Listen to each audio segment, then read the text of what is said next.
Is Shaq giving up on Kirsten, are Clint and Gina getting, going to make it to decision day? Nicole and Chris, are they being genuine? And Eris and Jasmine, I don't even know what to say about them. Let's talk about it, y'all. Let's get into it. But before I do that, I want to welcome you back to my channel. I'm absolutely April, here to do a recap on Married at First Sight. I do recaps on TV shows, movies, whatever moves me. I come to you and I want to discuss it with you, my tribe. So if you're down with that, go ahead and subscribe to my channel. If you like Married at First Sight, if you get anything out of my content, you might as well go ahead and hit that like button, get your girl in the algorithm. Also, I always do Married at First Sight videos. So if you're into Married at First Sight, you might as well hit that notification bell so you'll be notified about all of my uploads and what I got to say about Married at First Sight. So let's go ahead and get into it because it's a lot that's going on Married at First Sight. We're on episode 11. This is Moonshine and Monthiverseries. So they have made it to the month. Their Monthiverseries, and I don't know. I got some thoughts, so let's talk about it. So the episode comes in where Kirsten and Kirsten and her friend Chanel are going for pedicures, and she's telling her friend that she wants Shaquille to kind of, make more of an effort towards her. She feels like she wants him to make more of an effort. She says that, she doesn't want to get to decision day without him getting to know her better. But newsflash, Kirsten, you not even giving him nothing. Last week when y'all did y'all spa day, you didn't tell him anything. You want him to be vulnerable with you, but you don't be vulnerable with him. You don't want to talk. So I don't understand how he's going to get to know you better if you don't talk, if you don't share with him. So I don't know how that's supposed to happen. Let your girl know, because you can't be a mute, but and only get information from him. So I don't know what's going on with Kirsten. I feel like she's playing in our faces. I feel like she's not telling us the real of what's going on. Is she attracted to Shaq, or is she not attracted to Shaq? So she says she wants his attention. Now I have a sneaky suspicion that Shaquille has probably pulled back, and Kirsten is feeling the fact that he has pulled back from her because she isn't being vulnerable. So she she liked the fact when Shaquille was sweating her and she was kind of shutting him down. Now he ain't sweating her. She's like, okay, now what's going on? So now she wants him to sweat her again. It's kind of like the little schoolgirl, high school kind of mentality. So I don't know what Kirsten has going on. I know she has some vulnerability issues. Maybe that stems from insecurities, but she's sending Shaquille mixed signals. So I don't know what she want him to do. He's not a mind reader. He barely know you. Y'all only been married for 30 days. So he don't really know you, and he can't read your mind. So you're going to have to step out your comfort zone, Kirsten. You can't just expect him to just be the one to kind of keep pursuing you when you're not giving him anything to go off of. Even with the spa day, it was lackluster. The spa day was lackluster, girl. I don't know what you plan on getting out of that spa day when okay, this is the time to take it up to the next level. That's what you said. And then it was like, wah, wah, wah. It went nowhere. It was just like, okay, now what are we doing now? What are we doing? Like, if this was the time to get vulnerable, this was the time to share something. Give him something to go off of, Kirsten. So I feel like, I put in my notes, I feel like Kirsten is a little delusional. And that's the only thing I can think of. I like Kirsten. I know she has issues of opening up, but she's saying to her friend, like, she wants him to be, excited to see her. When she walks in the door, she wants him to kiss her and stuff like that, and greet her. It seems like he's excited. but he was like that, Kirsten, and you pushed him away. So now you want him to like do it again, and you're not really giving him anything to kind of go off of. You got to give a little, Kirsten. You got to give a little. So next we have Nicole. Nicole Dad brings over Charlie, her dog. And so the dogs go around the apartment and play. She shows him the apartment and, you know, the bed and all that kind of stuff, because this is the first time the dad has been to the apartment. Now we find out that Chris kind of wants to call him dad, but Nicole's dad is like, we ain't there yet. So he's not really comfortable with Chris calling him dad. And I can kind of understand. He don't really know Chris like that. And dad, saying dad is kind of an intimate thing. So let's work up to that. So I definitely understand that. So he, you know, he asked Chris if he feels like he's married yet. And, you know, Chris says, yeah, he's enjoying Nicole. They have, you know, they have good chemistry.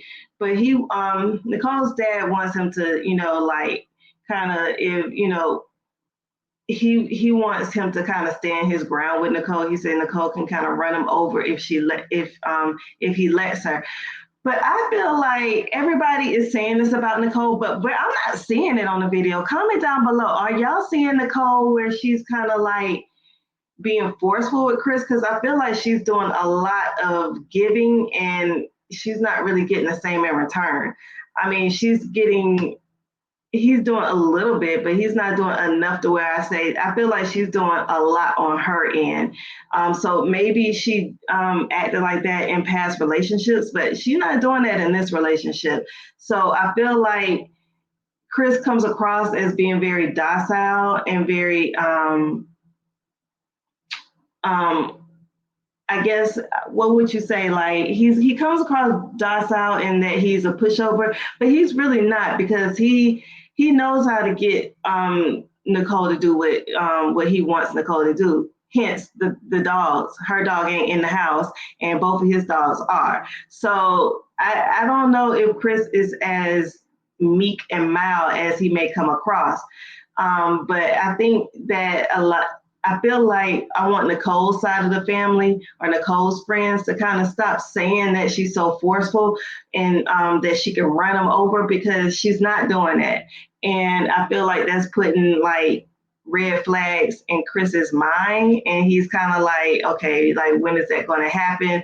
And so it's kind of, I don't know, I can see it kind of blowing up at the end or causing issues at the end, because he's always going to be waiting for the other hat to drop, like Miguel and Lindy, where she kept saying that she could blow up, she could do this, she could do that, and it kind of keeps like you on edge, like when is it about to happen? Like you're in a scary movie, like when is it about to happen? When is this monster about to jump out the woods or something? So that's kind of what I get the feeling of. So I feel like they need to chill out on the Nicole can be this, Nicole can be that, and just you know, just tell him, like, you know, to assert himself and to do, you know, what it is that he wants to do.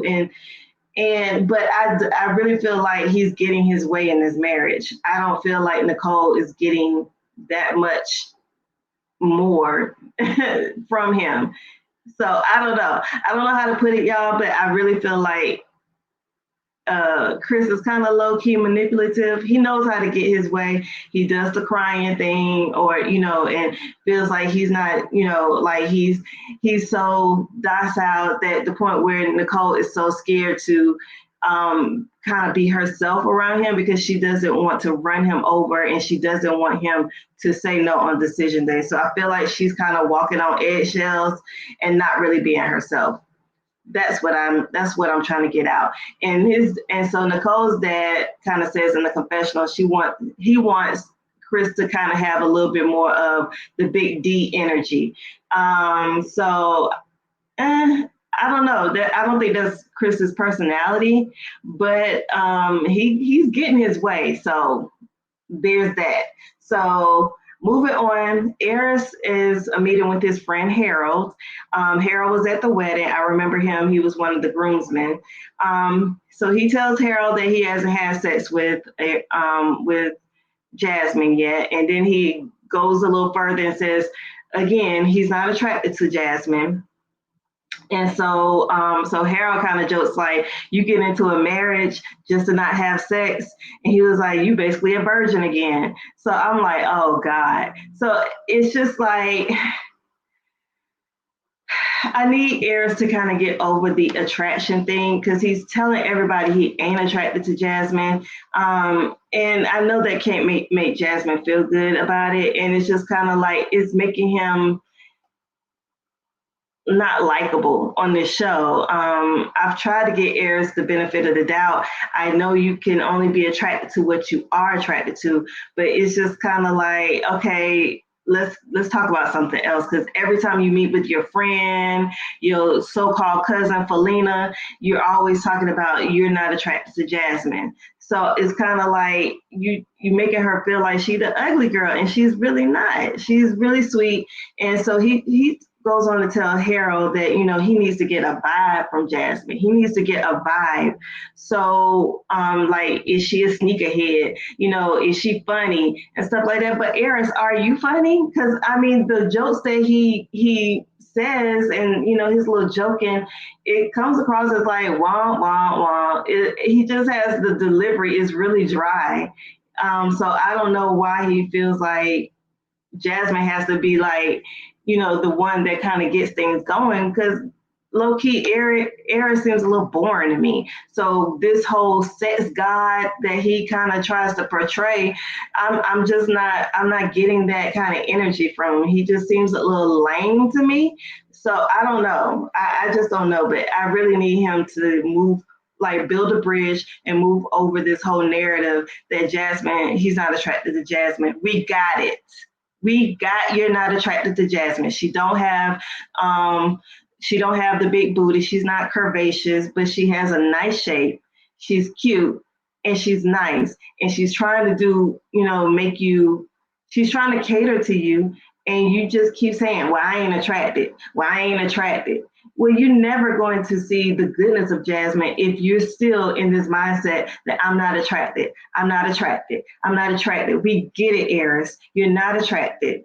But move on. You decided to do Married at First Sight. You decided to do this and you didn't know what you were going to get. So now just go through the process and embrace the process and embrace Jasmine and see where it can go. He just gets on my nerves.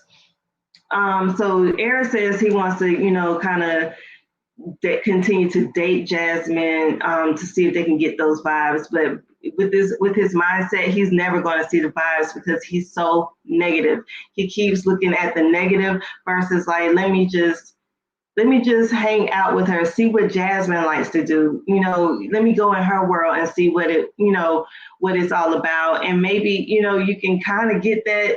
Maybe you'll see that vibe. Maybe you'll get Jasmine to kind of light up, because I mean, y'all, I'm feeling like I'm seeing the light leave Jasmine's eyes. Like when it first started, she was so bubbly. Now she's just kind of like, that's the kind of face she gives every time. Like, what you got to say now? What you got to say now? You got to say something else about me, not me. You're not attracted to me. So that's kind of like, he's really taking the wind out of her sails. So moving on, Gina, Clint, Nicole, and Chris, they go on a double date, and it was like some type of redneck comedy tour around Nashville. It was interesting. They learned some redneck terminology and stuff like that. Nicole was like, "What is a mom and them?" So that was kind of funny. It was kind of comic relief. So I was like, in my mind, I was wondering. I was like, why you didn't invite the other couples on this redneck comedy tour? Like, did you feel like the black couples wouldn't have enjoyed it? That's what I kind of got a vibe on, but you just never know. I don't know. Maybe they weren't available, but it was kind of funny that they did a redneck comedy tour, and none of the black couples was there. So it was kind of like, I don't know if they felt like it would be offensive to them. I don't know. It was just kind of, it popped in my head when I saw it. So Clint says that he and Gina are, taking it slow. They're getting to learn each other. And honestly, y'all, Clint and Gina look like they're having a good time together. Clint and Gina seem like they're making an effort. They, last episode they went to a bull riding competition. Now there was no kiss at the end, but I think Clint is playing. He's trying to play it cool. He's trying to, just make sure that Gina is comfortable. But I'm really ready to see some sparks between them. I'm really ready to see them kiss and, see where that chemistry can go. They are definitely, having fun with each other. So maybe that's the first foundation and we can see where it goes from there. But I know that Clint is on a tightrope. So if he does anything that gets under Gina's skin, they're going to be back at square one. I can just see that happening. So Nicole says, they talk about changing their last name. She says she doesn't want to change their information, her last name and all that kind of stuff until after decision day.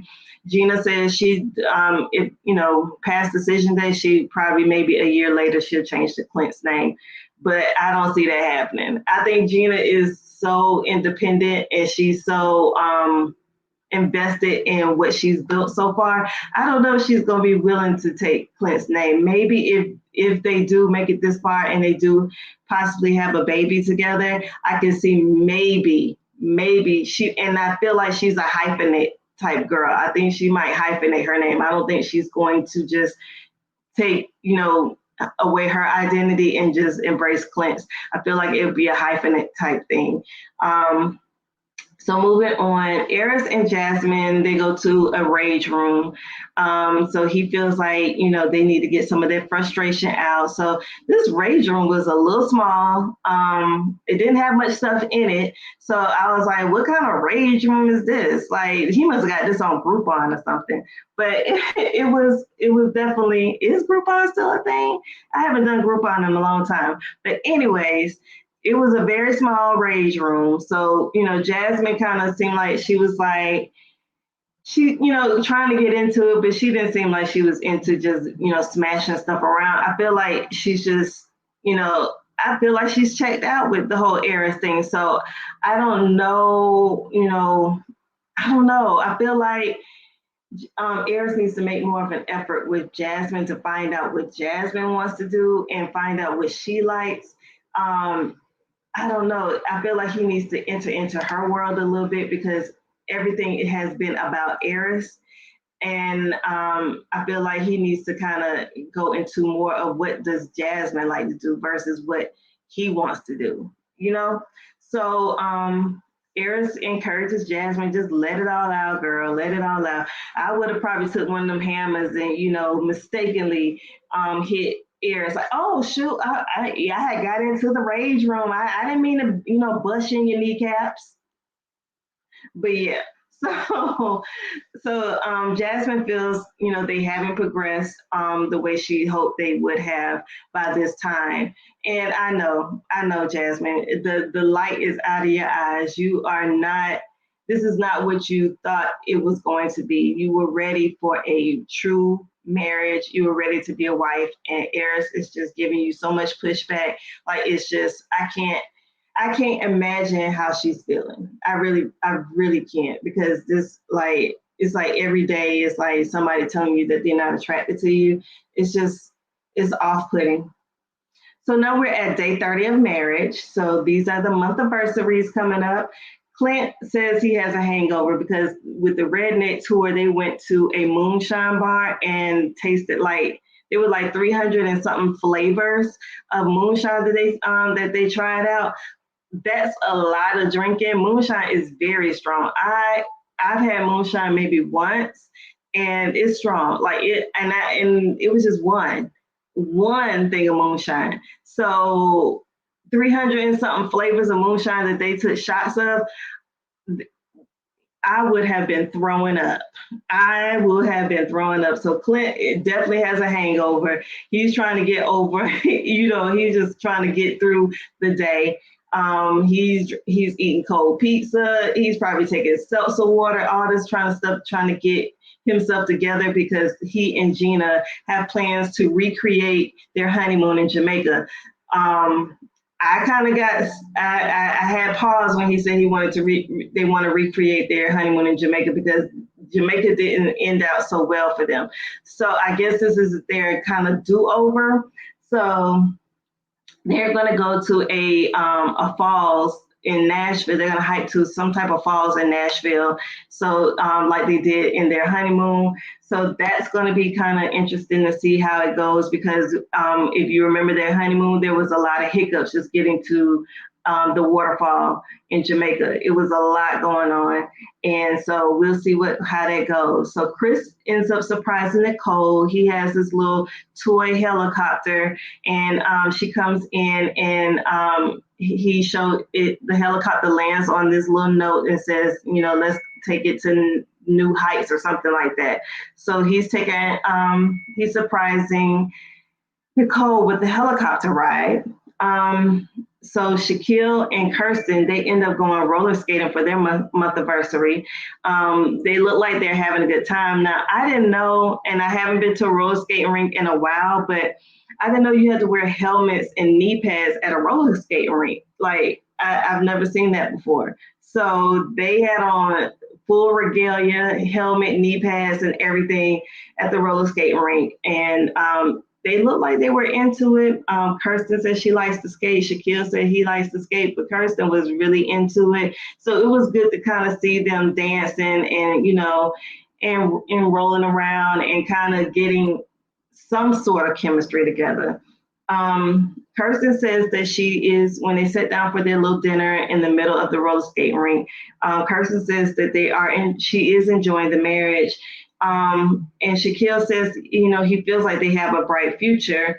Shaquille looks forward to spending more time with her friends and family, thinking maybe that'll give me some more indication of who Kirsten really is, because she's not really divulging anything about herself. So Kirsten says she wants to know him before she starts to introduce him to her family and friends. She wants to know that he's in it for the long haul before she gets her family and friends involved with it. But maybe Kirsten, maybe that'll help that, once you see him interact with your friends and family and see that they have a good chemistry together, it'll maybe bring some of your walls down a little bit, so you would be able to enjoy a little bit more, Shaquille a little bit more, and be a little bit more present with him and, vulnerable with him. So I think that it probably would be a good idea for him to hang out with your friends and family, just so that he can know Kirsten on a different level and see something, because right now she's not giving him anything. So Kirsten says, he was like, well, when he said that he wants to get to know her better, she was like, well, we just need to have those conversations. So Shaquille kind of seems like he's confused. Like, what do you mean? Like, when I do have the conversations, you don't give me anything. But Kirsten says she feels like she's letting her guard down every day. When I saw Shaquille's face, Shaquille's like, what? Like, he's just not getting it. They are just like at an impasse right now. Kirsten thinks she's giving something, Shaquille ain't receiving it. So they just are not seeing eye to eye. Kirsten feel like she's giving, Shaquille don't. So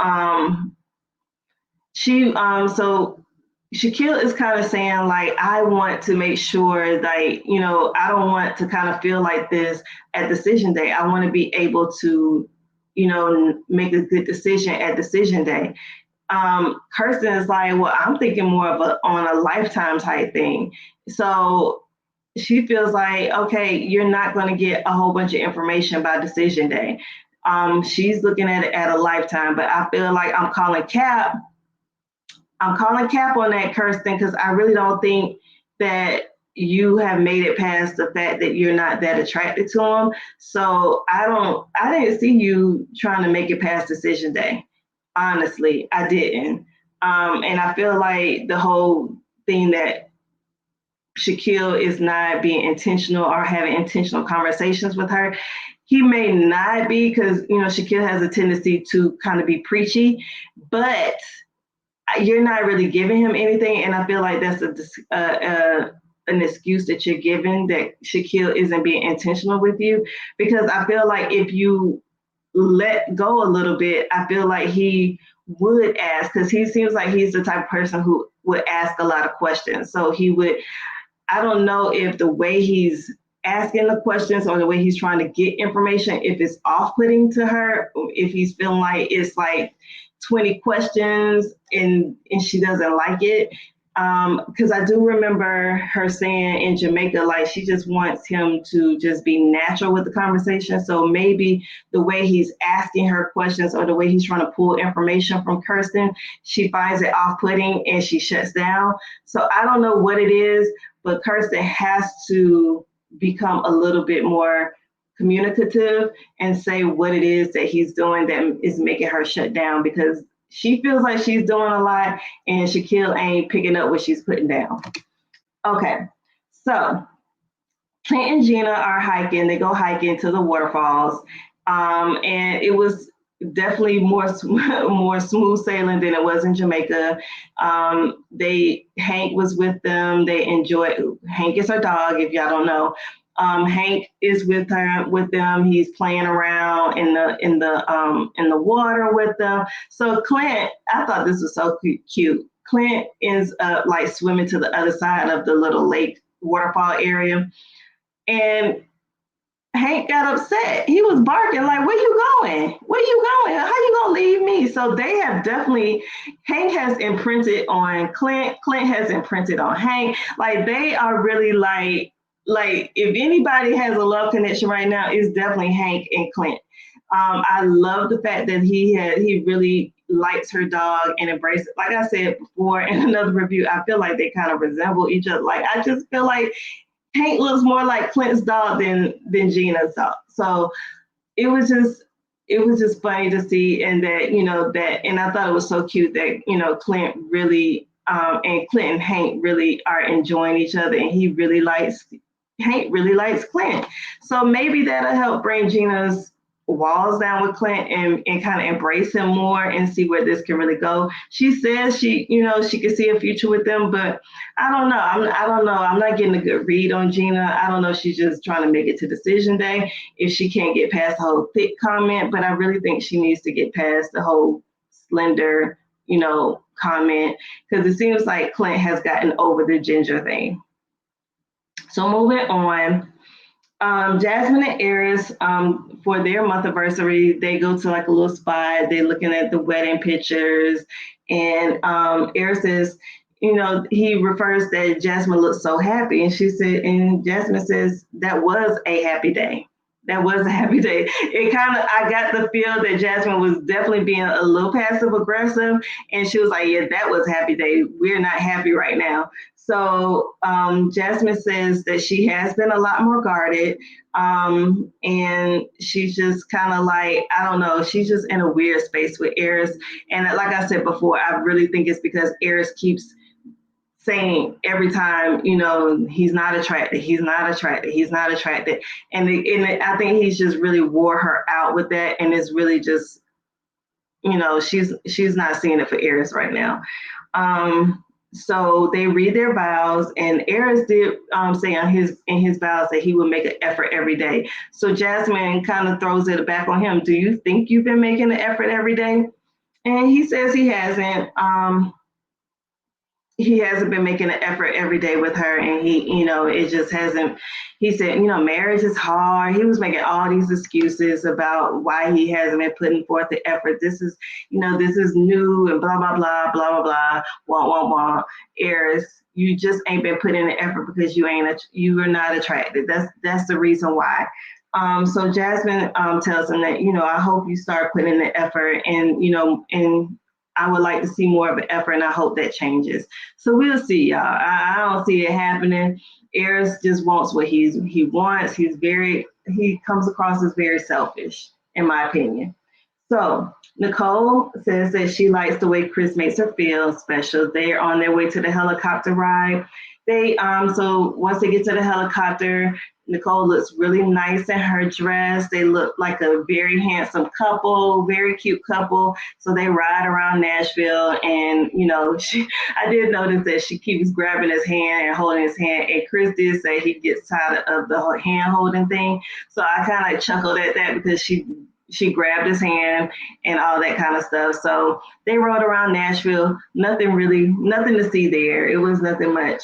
So back at Clint and Gina's apartment, Gina gets a whole Jamaican meal for Clint. They're still recreating their honeymoon. So they're sitting down eating oxtails and curry and all type of stuff. It looked good. I really enjoy Jamaican food. I love oxtails if it's cooked right. Um, so they kind of kid and laugh and stuff, and Hank is all up in Clint's face. He wants to enjoy the meat with them, and I don't know if Gina really liked the Jamaican food so much. I think she said that she wasn't into the oxtails, and I'm like, Gina, girl, you don't know what you're missing with them oxtails. Them oxtails are so good when they are made right. Oxtails are very good. So they started talking about the apocalypse. If the apocalypse happened, would they eat Hank and stuff? So Clint said he would definitely eat Hank, but Gina said that she would allow Hank to eat her. So it was a cute little conversation. Hank is really into Clint. Clint is into Hank. That is the love connection of the season. That's where I'm putting my flag. That's what I'm putting in my. I'm sticking my flag on that. Clint and Gina. I don't know if they're gonna make it past decision day, but I definitely think Hank and Clint will definitely. So Jasmine and Eris, they're having their dinner. And Jasmine, her face is just kind of like she's just she's just checked out of this marriage. She's checked out, and I think she's still. I mean, she there. If Eris gives her a little bit and really shows some interest in her, I feel like she'll open back up again. She's not completely shut the door, but it's like a little crack to where she's like, just get me to decision day. That's kind of how I'm getting the feeling for her. So Jasmine says that she hopes that they are not stagnant anymore. Eric says he was closer to kind of checking out, but he wants to get to a point where they have like some type of middle ground where they have some commonalities and stuff like that. He says he doesn't want to hurt Jasmine, but he doesn't want to have, he doesn't even want them, he wants to take sex off the table until after decision day. And so Jasmine reiterates, okay, like, how what we still need to be like have intimacy, even if it's not sex. So he says, we'll work on the intimacy versus, but we'll just take sex completely off the table. But you're the one always talking about sex, Eric. So I don't get it. You're always talking about sex. You're this sex person. You enjoy sex. Blah blah blah blah blah blah. You're always talking about how you have these orgies and blah blah blah. So now you don't even want to talk about sex. So he says that he doesn't even want to deal with the whole sex thing. He just wants them to have other situations that create intimacy for them and kind of get to a middle ground. I feel like, again, might call cap on that. I feel like he's just not attracted, but he doesn't want to keep having a conversation about sex. So, and he doesn't want to I guess he just kind of wants to put it on the table for Jasmine so she won't even ask anymore. I couldn't get a read on how Jasmine feels about that, but she definitely wants them to create some intimacy. And it looks like they kiss each other. They do little pecks here and there. So I don't know. I don't know. We're going to see. I know in the previews, I saw her, swinging around the pole. So maybe that'll spark something. Who knows? Because Eris claims he's this big old freak, so maybe that'll help get him out of his shell, child. I don't know. I'm tired. Eris makes me tired. And if I'm tired, I know Jasmine tired. So Nicole and Chris watched their wedding, and Nicole is automatically goes to the negative, saying her makeup looked bad. I don't see where her makeup looked bad. I thought Nicole looked really pretty on her wedding day, but she's already saying such negative things about herself, and it's turning Chris off. Chris is like annoyed. He's just like, I don't like that she talks bad about herself like that. And she didn't. I mean, her dress wasn't all of that, but her makeup was fine. and she really has a negative outlook about herself. And I can see where that could be off-putting to your mate or to your partner, because you know, if I think you look good and you keep saying you ugly, you ugly, you ugly, or this doesn't look good, it is a little bit off-putting, because I'm not, of course, I'm not a man, but I think men are attracted to confidence. So if you don't show any confidence in yourself, like, why am I going to, want to be with you? Why would I want to, want to be in a relationship with you when you don't even like yourself?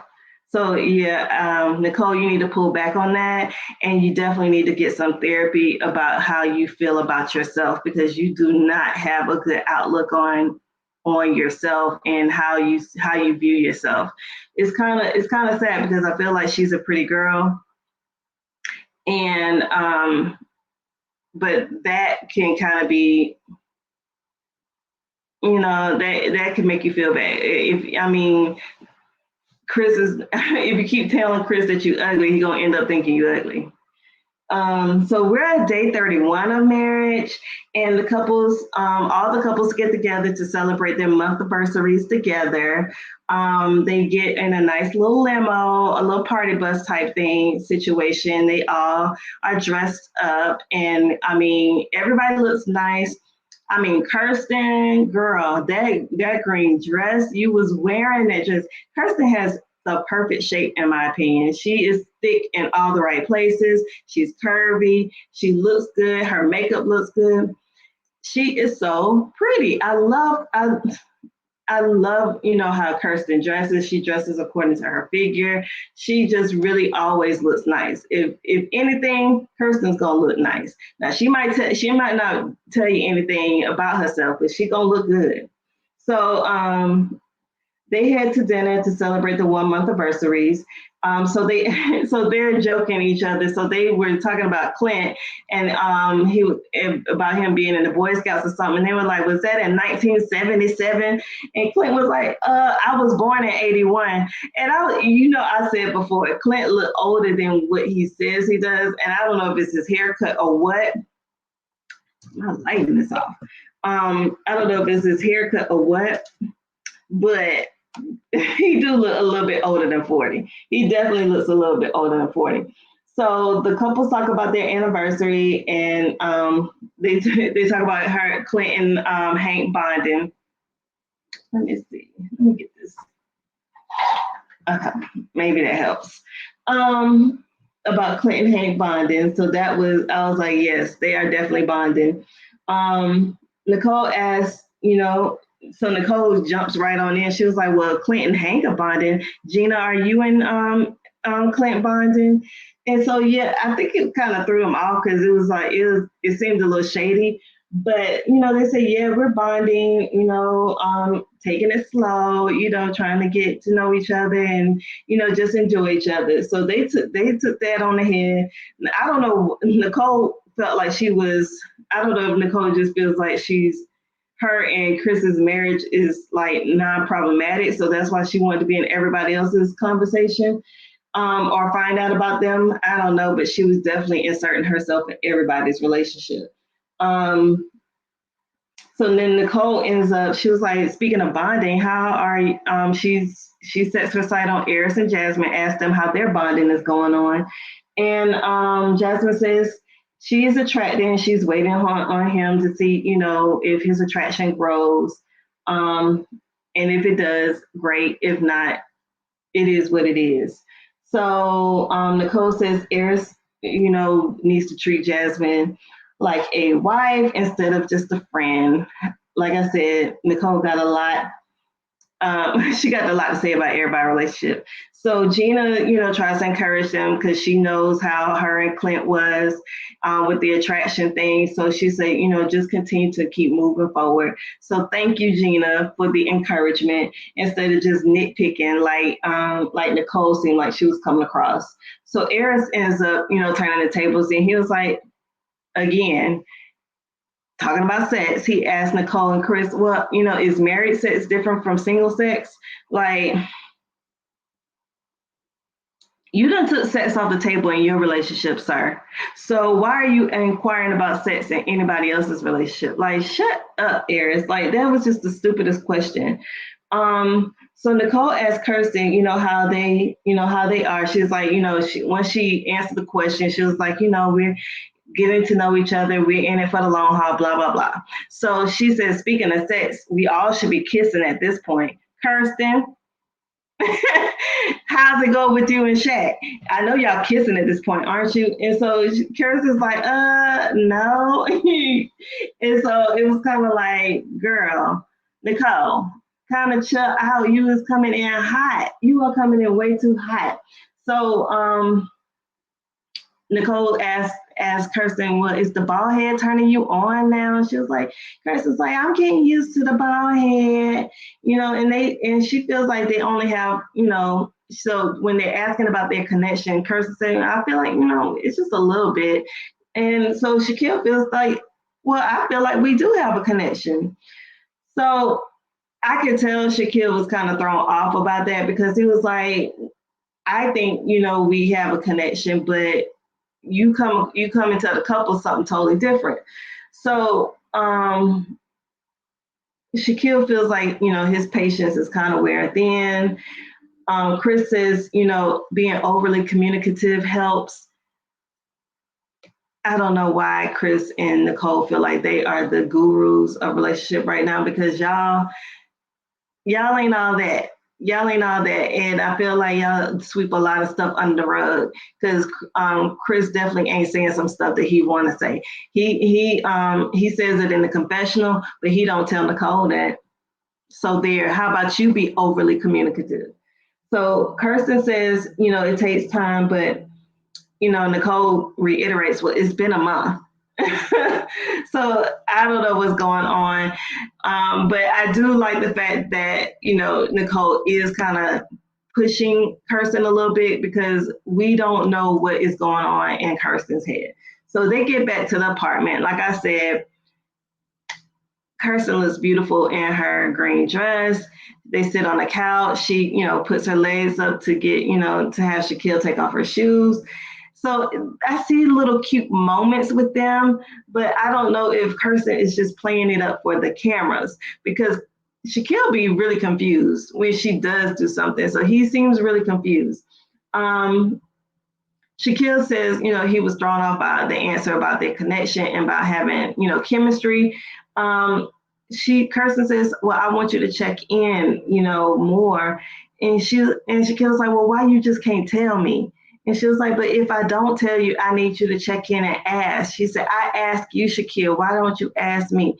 So I feel like Kirsten is just wanting Shaquille to chase after her. Like she likes to be chased and pursued. And I'm pretty sure that's what she's used to because she's beautiful. But it's like you're in a marriage at this point. And I get, I love a guy who pursues me and I love a guy who shows his interest in me. But you can't it's like they're playing like this. She wants Shaquille to chase him and she like running. And she wants Shaquille to chase him. And then when he stops running after her, she like, well, why you ain't running no more? It's like, I'm tired. I am tired. I just see it as like, when I see that, I just see like two little kids running after each other and the girl just running. I don't want to be caught. I don't want to be caught. I'm running away.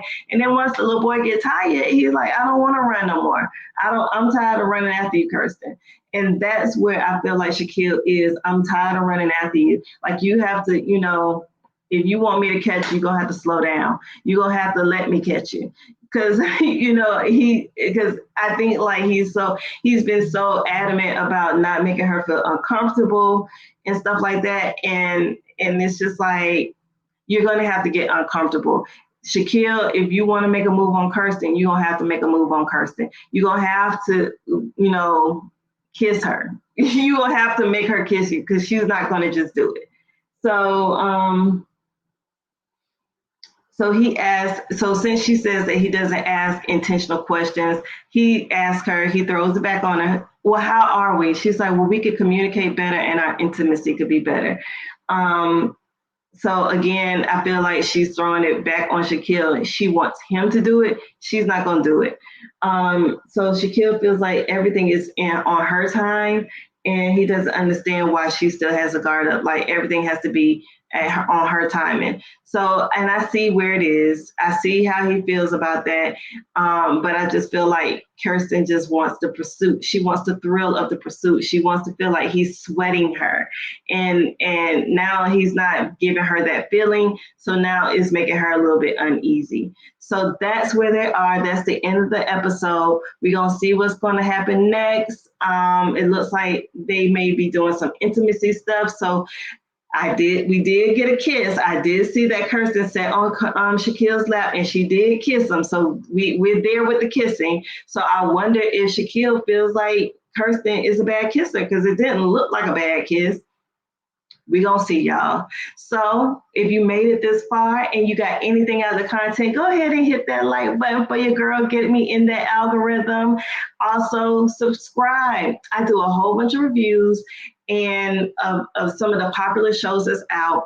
So you might as well go ahead and subscribe because I'm pretty sure we like some of the same stuff if you came here to watch Married at First Sight. And don't forget to hit the notification bell so you'll be notified about all of my uploads. And until then, I'll see you in the next video. Peace.